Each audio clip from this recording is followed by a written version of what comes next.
That's what schooling's about, okay? Get organized. Use your agendas.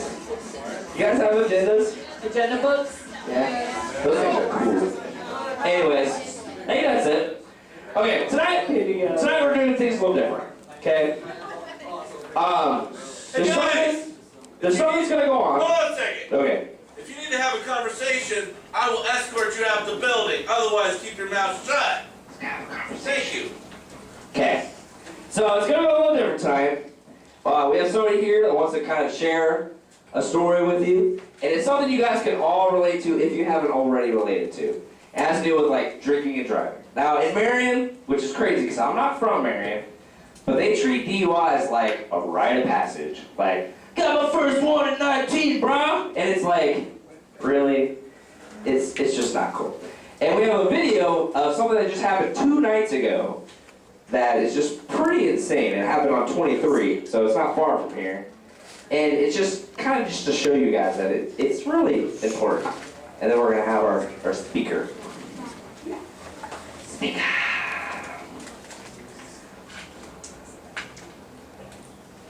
Oh, yes. He has a cool beard. Close current cap?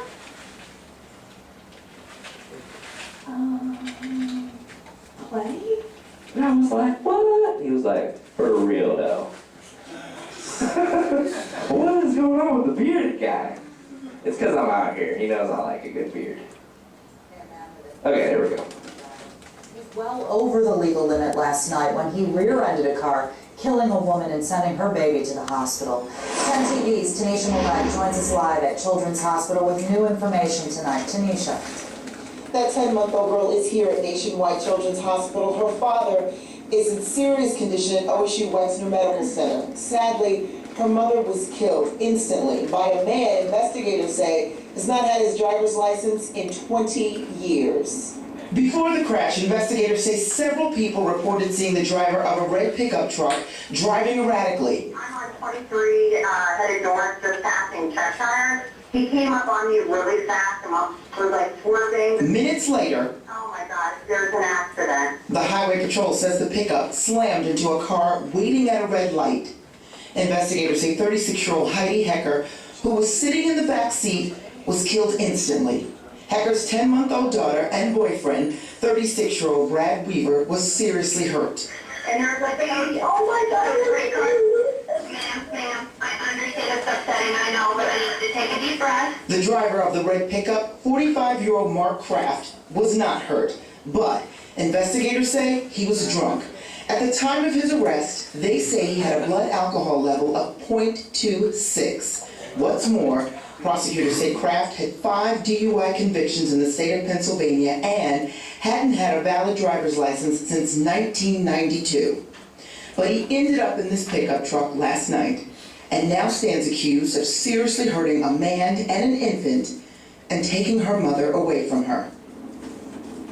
And again, Weaver remains in serious condition at OSU Medical Center, and the 10-month-old prosecutors say has spinal injuries. Kraft remains behind bars in the Delaware County Jail. Live outside of Nationwide Children's Hospital, Tanisha Millett, 10 TV News. Tanisha, thank you. And you know, when something like this happens, it doesn't just affect that one person or even that one person's family. Heidi Hecker had a large circle of friends who will certainly miss her dearly.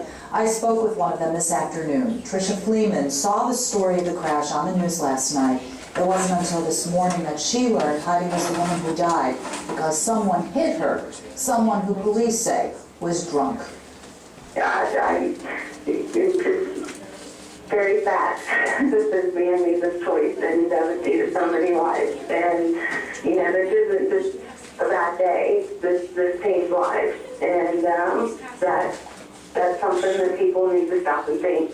She was always smiling. She was the sweetest person to be around. This might have been the toughest thing I've done in my life, was having to talk about a friend like this. She'll be missed. Tricia told me she is especially sad because the events of last night stripped Heidi's daughter Peyton of her mother, a mom who deserved to watch her grow up. Pretty crazy. Like, just when that stuff happens. Because it's just, whatever. Yeah, it's bad. Okay, our guest speaker tonight, you guys all know, is Byrd. Okay, she's got a story to tell you. Please listen. It's a very informative story. And it's stuff that you guys listen, and you know, she knows what's going down. It can change your life. It's somebody else's. Ida? Thank you.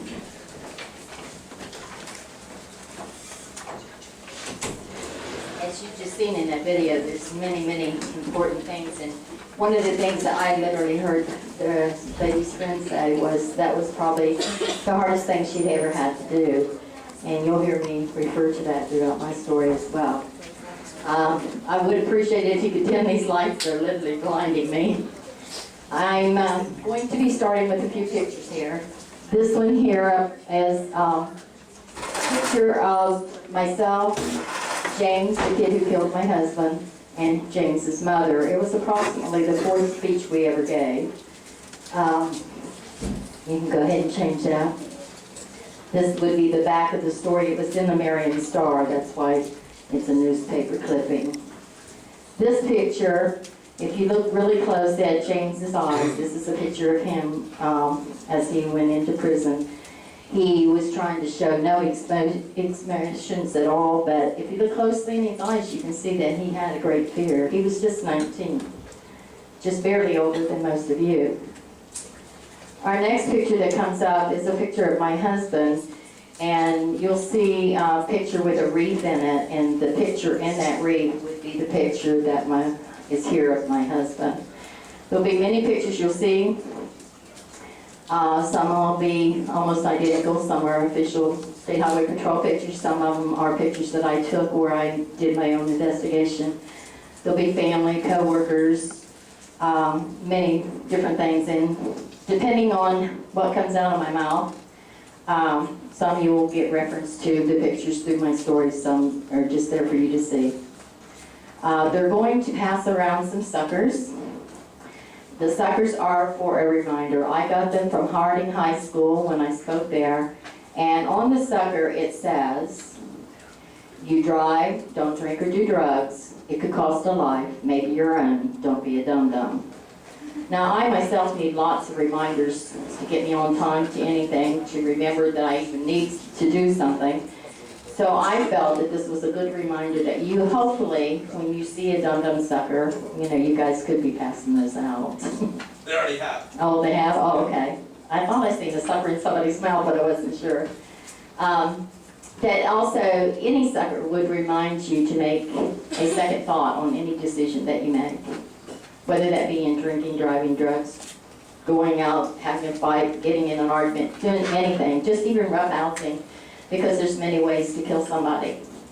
Normally, my story would start with James. He spoke with me for many years, and he would tell you that he thought that he was perfectly sober, even though he knew he was out drinking and shouldn't have been, and that he did not realize, you know, that he was uncontrolled, yet he was going down a road to home that was just 5 miles from his house and ran a stop sign that he obviously knew where it was at. And that's what drugs and alcohol will do to you, or any mind-altering things that will slow down your reactions to anything. So it could simply be a medical drug that you are supposed to be taking, but you need to be aware of what it's actually doing to you. The results of James doing this cost him 1 year in prison, 3 on paper. If he didn't have a job, he would go back to prison. If he, of course, broke any other rules or got drunk and done any of the other things, he would go back to prison. And this put a great big strain on him, along with some of the things that you guys, I'm sure, are familiar with. The parents don't always support your actions and can make your life a little more difficult. And this happened to him, and being that most people find it very hard to break their patterns, no matter what it is, he actually got back to drinking, and upon that he went out partying, and I should have paid attention. I still say to myself, I should have been more aware of the fact that he had said to groups that he was now talking and hanging out with some of his old friends again, and that's the best way. If you're trying to break a habit of anything, don't do the same thing you did before. And he went back, and I ignored it, thinking he was doing just fine. And one day in the doctor's office, I got a phone call that told me he had been found dead. So on May, I can't remember now the exact date, but the middle of May 2005, James died of a drug overdose. I cried for 3 days. It broke my heart that I could try so hard to save so many lives, and I couldn't save this poor little kid that was right beside me. I'll tell you more about our entanglement, but that was James's side of the story, and I kept on giving my speeches even though he was gone. And our story started on December the 1st, 2002. My husband went with my son and 6 of my son's friends to New York. They were going to watch the Miami Dolphins and the Buffalo Bills play. They didn't have a car. They, of course, would fit all the kids in it, so the only van there was to go was mine, and only 2 people drove that, me and my husband. So, being a woman, of course, I wasn't allowed to go. As we all know, you girls will find out soon enough that you often get kicked out of the picture because you're a girl. And in this case, that's what happened. So, off they went. It was a Sunday morning. My husband left about 5 a.m. I didn't even get out of bed. I just kissed him goodbye. That was it. Went back to sleep. Got up, went to church, come back. Went back that evening. And then after church, I called him and I asked him where he was at, approximately when would he be home. He said something around 11:15, but he told me he was up near Cleveland, so I'm thinking, oh, that's more like 2 hours. It'd be more like midnight. Well, if he lived and made it home, he would have been correct. Somewhere around 11:15, I got so tired. I just literally needed to go lay down, and I thought, okay, when he comes home, he'll wake me up if I fall asleep, and we'll talk about his day, and he can fill me in more of the activity and what all he did. And so I went ahead and laid down, and I live right near here. So you know, if anybody around here knows, you hear these sirens all the time. But this night, I don't know what happened, but something said to me it was different, and I verbally said out loud to myself, oh no, it can't be. And I laid down and went to sleep. Now normally I'm worried about things a lot, so therefore I would have normally got on my phone and called him up and said, is everything okay? But for whatever reason, I say now that God knew that was going to be the only real rest I was going to have for a while. And I fell straight off to sleep. I heard a knock on the door, and I looked at the clock, and it was about 10 minutes to 1, and I didn't see my husband, and I thought, okay, he could be somewhere else in the house, and so I went ahead and got up to answer the door, and I looked through the peephole, and there stood 2 police officers. And behind them, where my van should have been sitting, it wasn't. I knew right then something terrible had happened. And I opened the door, and they identified themselves and identified me and asked if they could come in. I let them in, and of course they wanted me to sit down. Another guarantee that something bad was going to be said to me. Me being stubborn, and I'm going to take it, right on the shoulders and be a toughie here, and I refused, and I stood there, and they kept saying, you sure you don't want to sit down? And of course the more they said that, the more I knew that this was bad, and the more I said, no, I'm fine, and I stood there. And I stood in front of the door, and they asked me about my vehicle. And they said to me that it was in an accident. And then in that accident, they had asked me if my husband was driving, and I said yes, and they told me he was killed instantly. The first thought through my mind was, oh, how do you know? Who was there? Who's seen it? How do you know he died instantly? Because, of course, if he's going to be in an accident, I don't want him to be hurt. I don't want him to feel any pain. So then they went on to ask me if I had a son also named Byrd, and I said yes. And they said he'd been life-flighted. Now, I want to tell you to a parent, you tell your parent that the child has been life-flighted, the first thing that goes through your mind is they're dying. After all, they did just tell me my husband was dead. They tried their best to assure me that my son was in critical condition, but he was not going to die. And I just, of course, wanted to go see for myself. I couldn't take anybody's word for that. And I kept thinking, oh, they've got to be lying. This has got to be a nightmare. They've got to be wrong. I knew they wouldn't lie to me, but I knew also that I just couldn't accept it. It was just something unbelievable. This is something you read about. This is something that happens to someone else. It can't be real. And they go on to ask me about some other kid, and they're asking me about some tall, slender boy, and I didn't know any tall, skinny boys that my son had friends with, and they're saying, you know, and I said I don't know anyone, anyone else there, and they're like, no, there was only one other boy. And I know when I was on the phone talking to my husband, there was so much noise from the music and the boys yakking that there had to be that 6 boys that was supposed to be there. Well, it turned out that there wasn't. There was my son and one friend. And that friend I didn't know. It took them another hour to get that friend's name and address. He was an only child. He also had been life-flighted, and when they told his mother, she nearly passed out.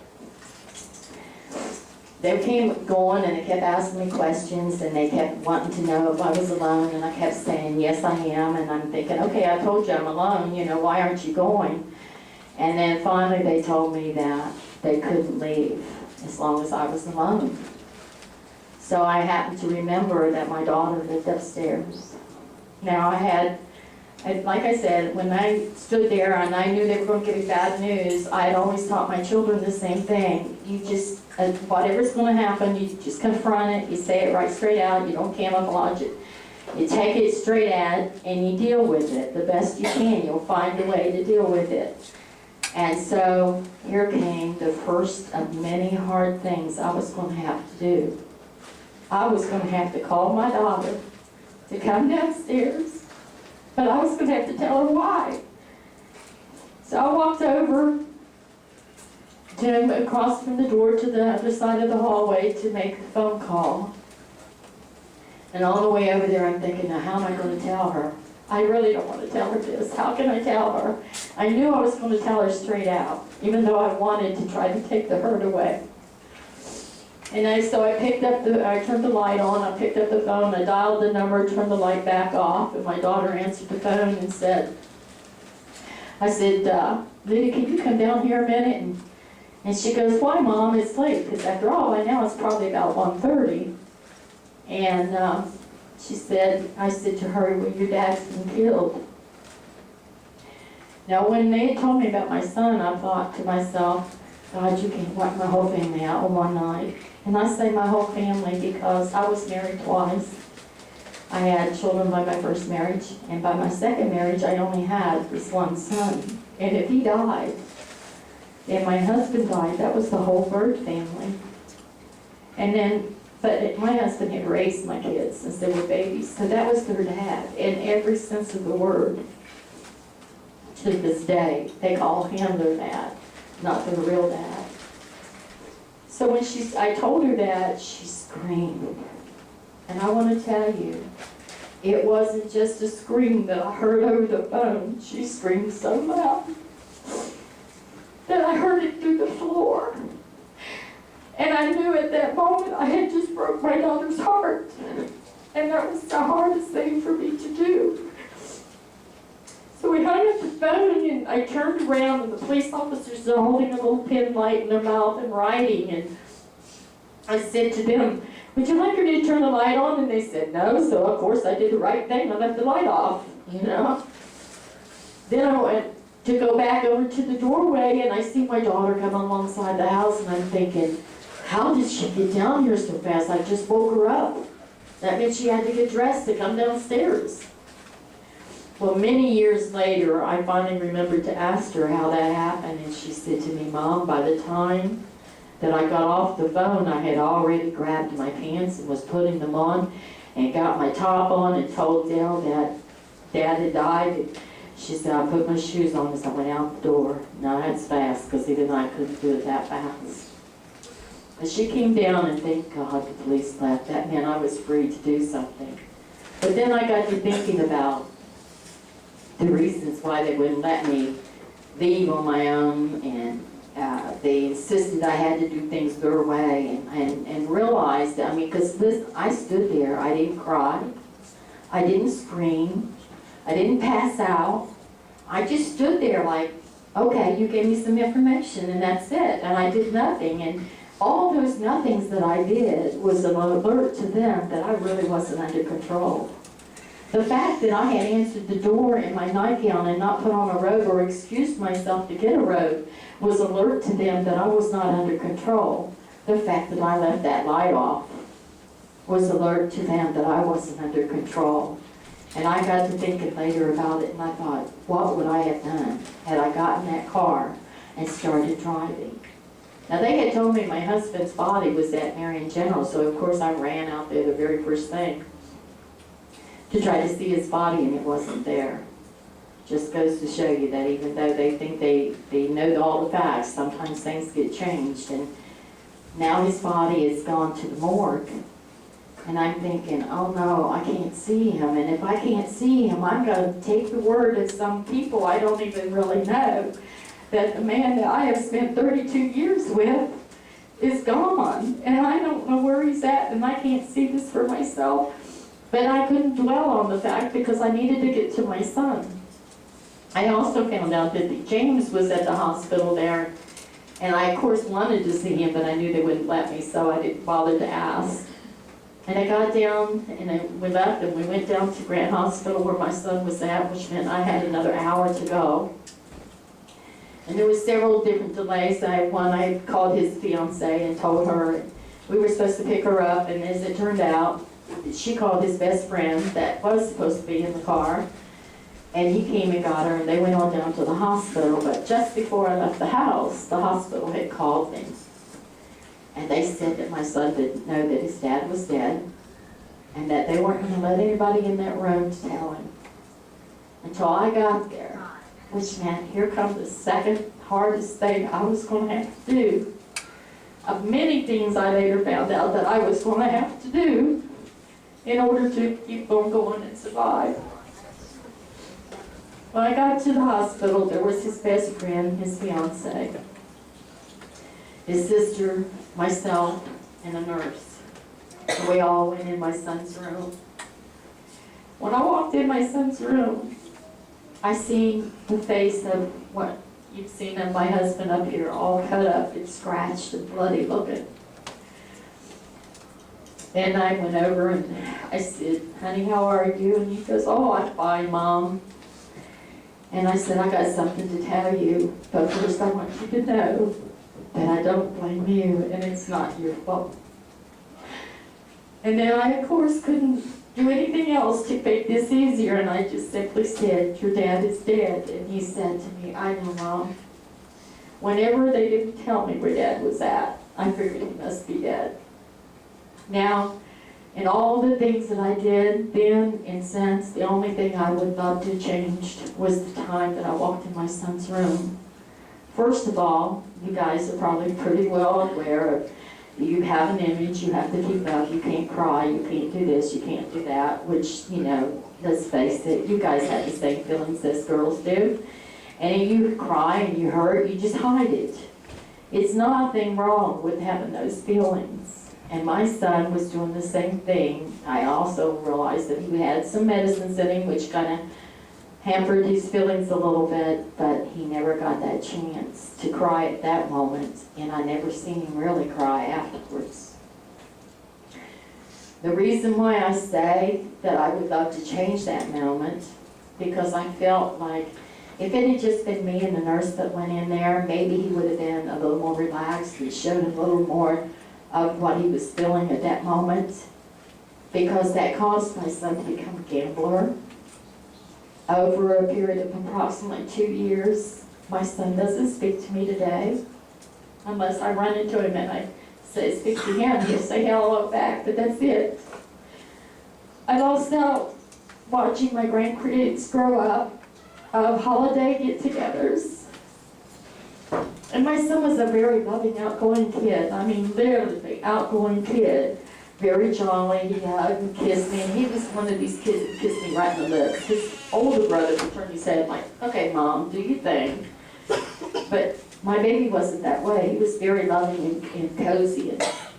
And I lost all that. Every single bit of it. To this day, he does not speak to me. In the process of his gambling, he managed to steal $40,000 from me. All he said was he thought that he would get it paid back before I would find it,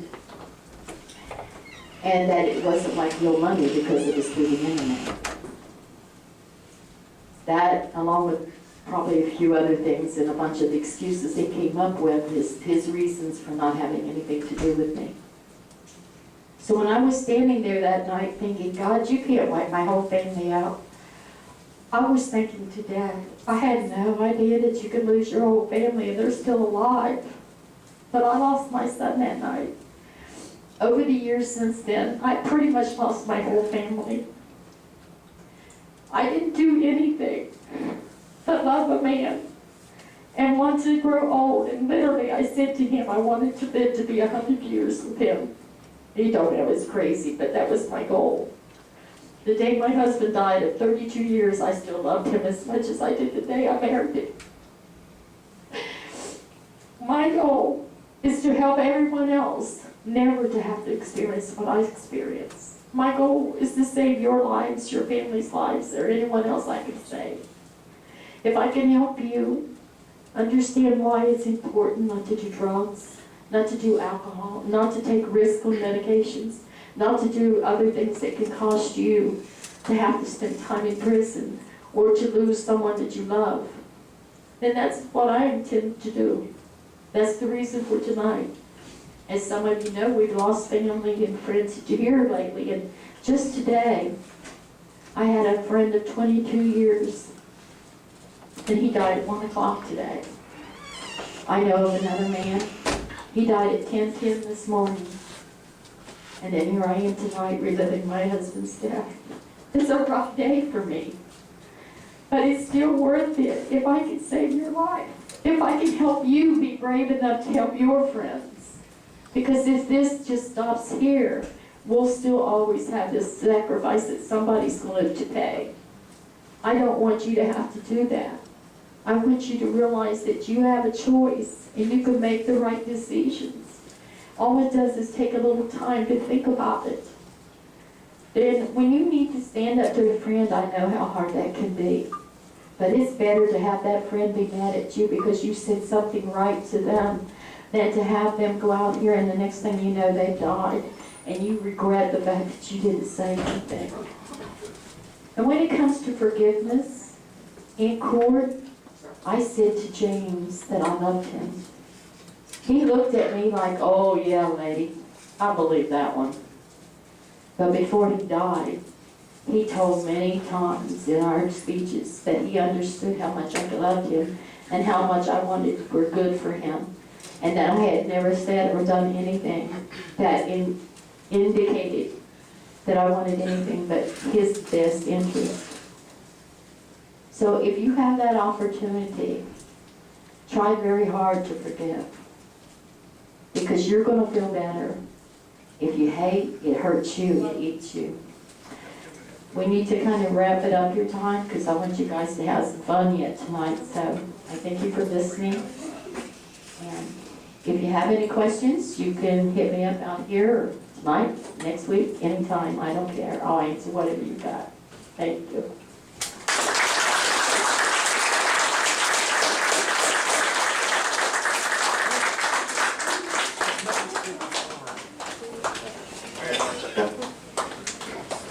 You're fine. Thank you. Guys, she's not kidding. Like, choosing not to drink in general can change this whole town, starting with you guys. You know, you guys know that, right? Because your parents, everybody else, everybody's gonna die. But one day, it could all be gone if you guys just make the right decision. Debbie's never drank a drop of alcohol in her life. That's because Crazy. I have a really bad personality, and if I know if I were to start, I'd never stop. So why start something if it's just gonna ruin your life? Exactly. Good point. Okay. So we got the wheel. We have a video. Oh, we have a video. No, we got the wheel. Okay. Haha.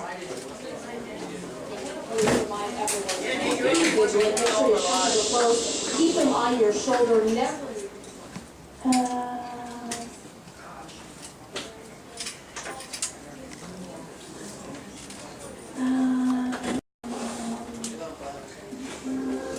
There we go. The future is a million little choices. Practice or play video games. 2 hours in the gym or 2 hours at the movies. A little extra work or a little extra play. Reconcile or let the sun go down on your anger. Get up or push the snooze button again. Take a potential client to the game or take a kid from a broken home. Spend that bonus on yourself or give it to a ministry that reaches out to pregnant teens. If we could get a picture of the future, if we could jump ahead 10, 15, 20 years, and see the accumulation of our decisions, the chain of events we set in motion, how differently would we live today? How would we choose to spend our time? What would we walk away from? How would we treat the people around us? What would we choose to pursue with passion? Where would we choose to invest our skills and our resources? Your future is a million little choices. And it starts today.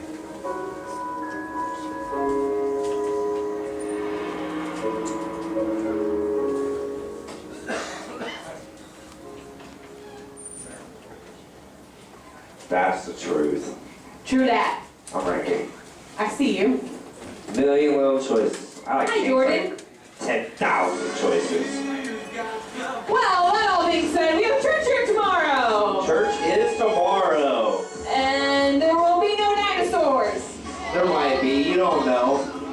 You don't know. Nate comes, and he's pretty old. He acts like he's really old. I'm not. You're a dinosaur.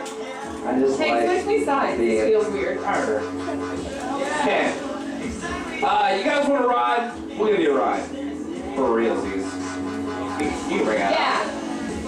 We got the wheel next, I believe. Wheel, stop!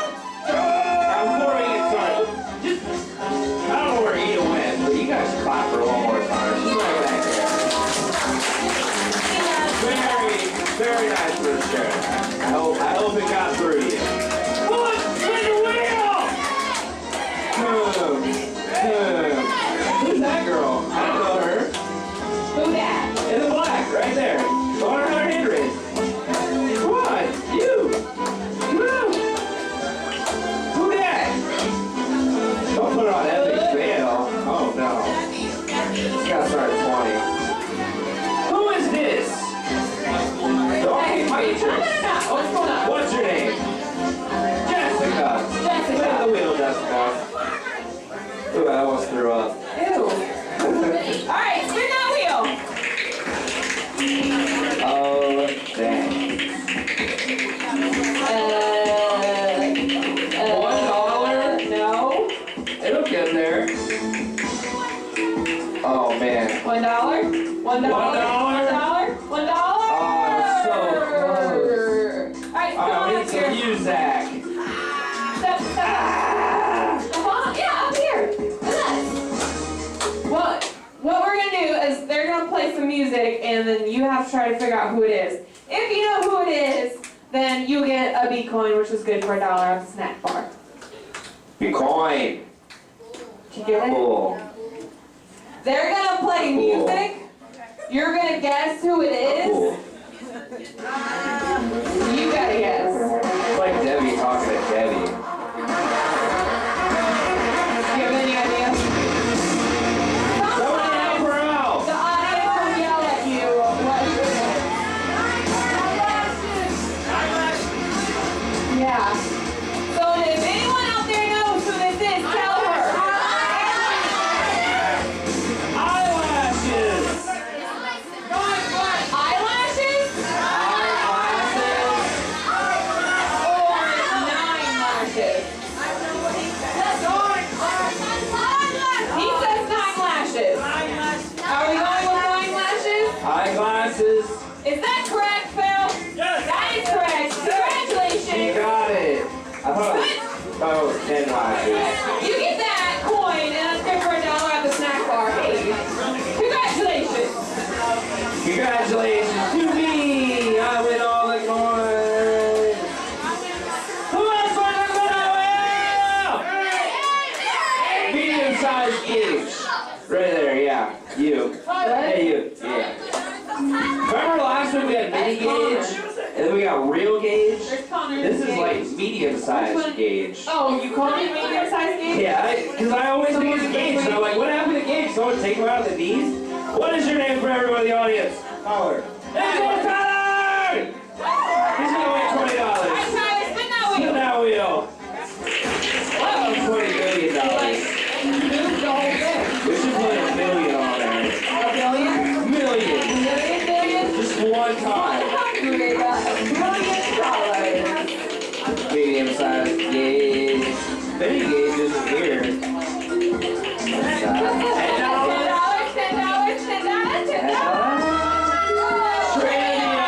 Okay, medium-sized.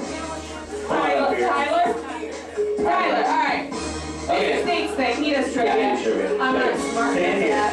Okay, so there's some pretty big thing in the news, and I don't know if you've been up here very much, but it's something I care very dearly about. What company bought the Star Wars franchise? I know, I was shocked too. Who likes Star Wars?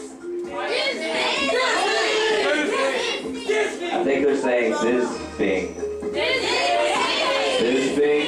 Disney? Disney is correct! Congratulations. Never talk to you again. Disney bought Star Wars for $4.5 billion. You know what's awesome about that? Listen up. There's gonna be 3 new movies. And you know what? They're not gonna make their investment back by just making 3 new movies. I'm hoping to see a Star Wars park. Okay? Yes, Princess Leia is a Disney princess now. Mulan used to be the coolest one. Not anymore. Mulan is not a Disney princess. Yes, she She is is. just a female Disney character. Okay, not Stephanie Craycraft. I always call her Stephanie Craycraft. Have you done it? Not in a long, long time. Who's never done it? For real, please. You've done it, you've done it, you've done it, you've done it. You haven't done it, little guy. What's your name? It's James! Oh, feller. Just a little guy. Go ahead, spin it. Alright, spin that one. Oh, it's $20. Wow. I want to give you $20. He's like, uh-oh. It could It's happen. going so fast. Oh. Too fast. $1? Not use that. You already did use that. $1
10 push-ups for a B coin. I'm not talking girl style. Come up here. No, I get don't up here know. so everyone can see. Be a man. 1, 2, 3, 4, 5, 6, 7, 8, 9, 10. Oh, dang. I even put that on your back. That weighs 20 pounds. Congratulations. Let's do one more. That's it. Connor really wants to do it. Connor is like, Connor's gonna fight me if I don't let him do it. He will to that extent. Now Connor, little safety issue. Okay, watch your pants, watch your necklace, watch your thing, watch your cap, watch your sleeve, okay? We don't want you sucked in and grind it up and you're gonna ruin my tree. Oh my gosh. I told you to work out. When it just came off, it was like,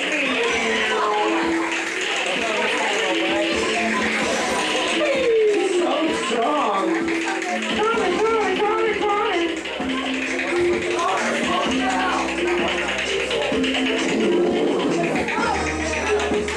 $20? It's not gonna happen. It might happen. No. Speedy. Done it too hard. Speedy. I'm gonna get you a wiener. Connor, I hope you're happy. Get a wiener. Are you?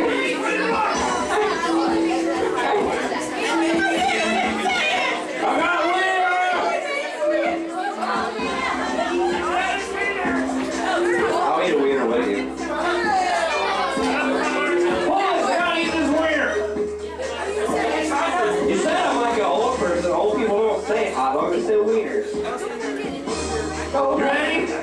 Set. I'm gonna be probably. Go.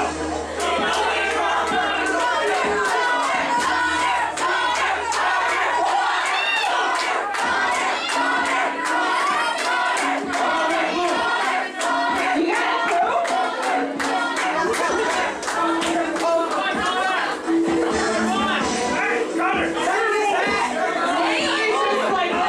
shoving it in his mouth. So many things I can't say. Chew it all up and swallow it. Oh my gosh. That looks so gross. I want to puke. You got some on your shirt. There it goes. I was like prepared for you.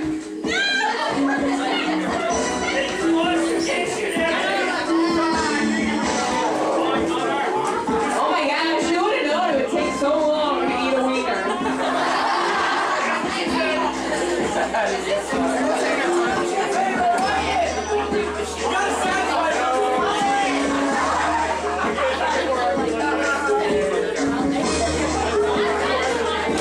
Almost there.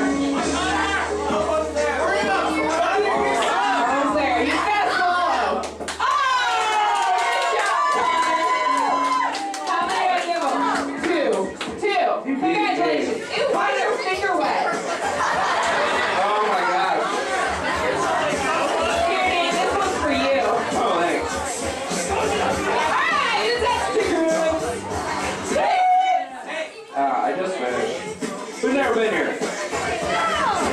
You've never been here, have you? Here.